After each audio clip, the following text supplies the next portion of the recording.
Okay, here we go. Let me see. Let's see. What are we going to talk about today? We're going to talk about what was covered in 2018.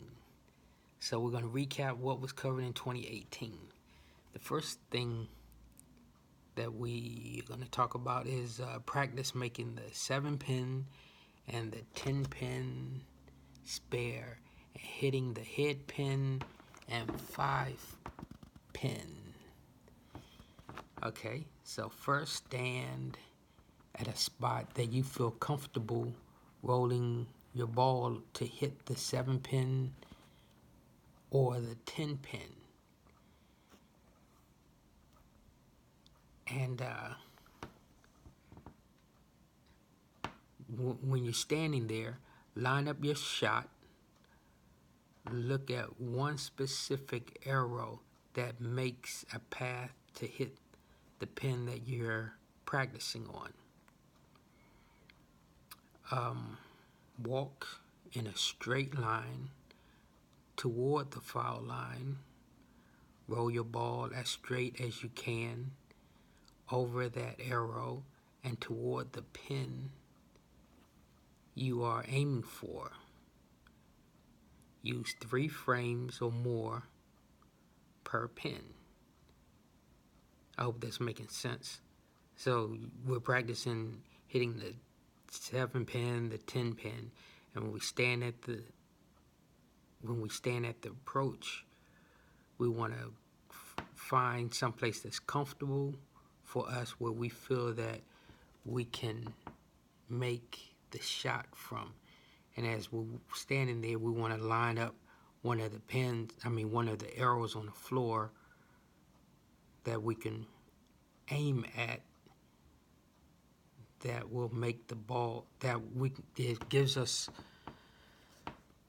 an idea of how consistent we are. We don't just want to go up there and throw haphazardly. We want to have an idea of whether we're doing the same thing every time when we're rolling for a particular pin. So that's, you stay in one place for the 7-pin, you stay in one place for the 10-pin, and you stay in one place for the head pin. So as you stand there lining up your shot, you want to look at a particular arrow that you feel is in line with the pin that you are trying to knock down. And then as you approach the foul line, you want to walk in a straight line to the foul line, and then roll your ball as straight as possible over the arrow that's in line with the pin that you're trying to hit. Okay, and when you're practicing trying to hit these,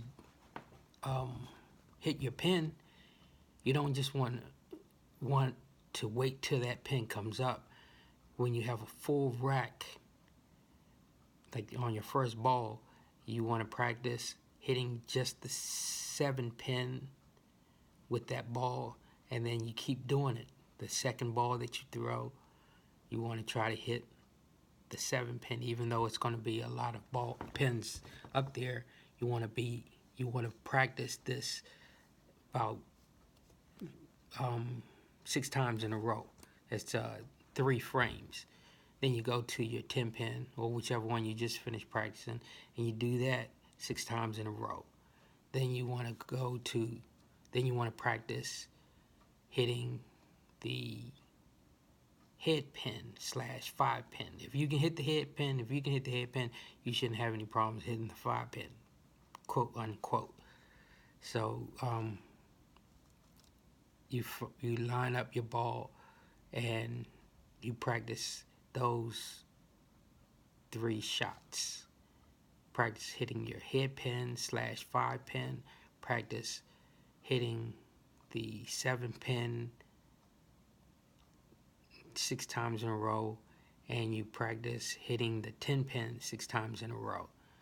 I know it looks funny and people are going to be talking about you and laughing like you don't know what you're doing, but there's some method to the madness. And so try it. It's going to be a little difficult, but you'll find out what's going on. And as you do that, you're going to find out how your ball rolls. So once you get an idea of how your ball rolls, you can fine tune your shot making by moving a little bit to the left or a little bit to the right. You'll know which way to move based off of how your ball rolls. How your ball rolls, basically. I don't know how your ball rolls, so I can't tell you. But to fine tune it, you move a little bit to the left and throw over that same arrow, or you move a little bit to the right and throw over the same arrow. Let's see, what else? Let's see. Oh yeah, so and you want to try to find out how your ball rolls. Be consistent on your release, because if you're not consistent on your release, then you won't have the accuracy that you're looking for. So you try to pay attention to how you release the ball when you go up there. Try to roll the ball the same way every time. And you might have to break some old habits, but it may be uncomfortable, but it won't take very long to develop the new habit if you're aware of what you're doing. Just try to be consistent on your release, and that way you know what your ball is going to do. Let's see. I'm reading my notes now. Let's see, where are we? Okay, so we fine-tune.